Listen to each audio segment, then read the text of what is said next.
Hey, this is Reid's Reviews. Today let's look at this Compressor SP by Xotic. This pedal was patterned after the classic Ross compressor, and even though it comes in a small package, it still is quite configurable. Inside this, if you flip it over, you'll see there are 4 dim switches that further allow you to configure the sound. Specifically, the attack and the release, the high cut filter, as well as the input pad.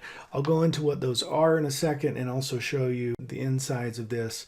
But first, let me go over the features on the front and play a little bit.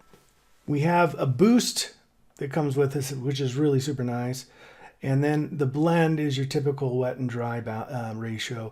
If to the left, it's 100% dry. To the right, it's 100% wet. And then we have this switch here. The switch controls the amount of compression and sustain that are applied to the signal. With this pedal, you can't control those individually. They're controlled together. So if you move it from low to high, both the compression and the sustain will be increased. Let's go ahead and set it to low right now. And before I hit play, let's just play the raw guitar.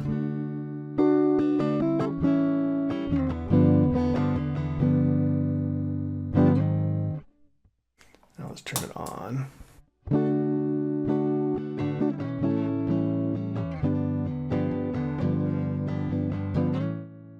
Very subtle difference. Let me tell you a little bit about what the compressor is doing. The compressor is trying to, or what it does do, is when a particular note is kind of punchy or has a higher volume than maybe some of the others, at a certain point, it's called the threshold, the compressor will kick in and try and tame that signal or bring it down so that it's more level with the other signals that are coming out or coming into the pedal. And it creates kind of a smoother, like I said, more tamed, more polished, I guess, sound. And that's what we're getting with the compressor. The sustain, of course, is as a note is played and as the signal starts to decay, the pedal will increase the volume on that signal so it appears like the note is playing for a longer period of time. Let's go ahead and I'll go down to the mid.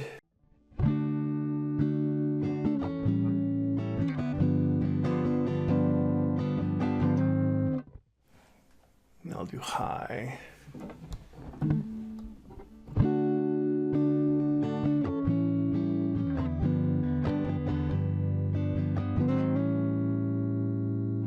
It sounds more flattened. There's less variation in volume between the notes.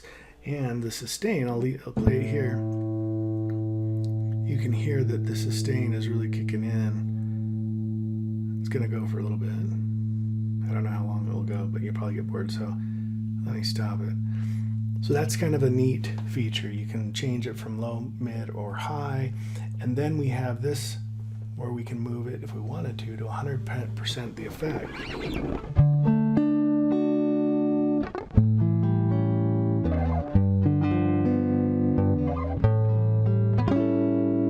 You turn it off so you can get an idea.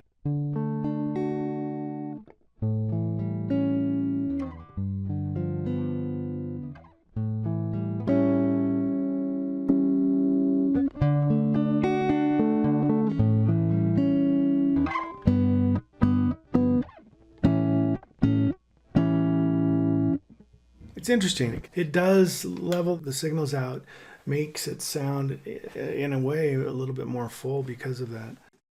Let me go ahead and also show you those dim switches that I talked about. So here we have the 4 dim switches. We have the 1, 2, and the 3 and the 4. It's set by default with the first 2 down.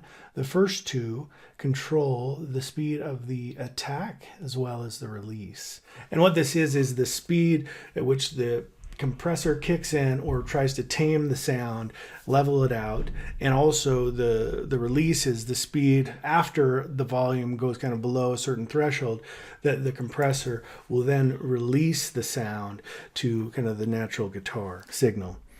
These 2 switches over here, this third one is the high cut filter. If it is on, you're going to be filtering out the high frequencies. With it down, you'll bring them in. And then the last one is the input pad. And the input pad keeps the input signal from overloading the pedal or the amp. You know, think about a signal as you know, going into a red line. That's what overdrive is, really. It creates distortion, and it's kind of pegging out the capabilities of the circuitry. And the input pad keeps that down at an acceptable level for the pedal. You can play around with these and get even more differences in sound. Would I recommend this pedal? Yes, I would. This is a very compact but powerful pedal. It does have a couple drawbacks where the sustain and the compression are handled simultaneously, not independently. And the fact that the dim switches are inside of the pedal make it a little bit more difficult to access and to tweak. That can be a plus and minus, I guess, depending on whether you just want it in one setting and you don't ever want it changed again, or you like to change it frequently. But in general, it's very well built, it's solid, it sounds good, and I think it's quite configurable. And if you really, really like the sound of what compression does, then this would be a great pedal to add to your pedal board. Hey, if you enjoy effects and you're a guitar enthusiast, go ahead and subscribe to my channel. I'm constantly reviewing both new and old pedals, and you'll be the first to know. So hopefully this helped. Thanks for watching, and we'll talk to you later. Bye.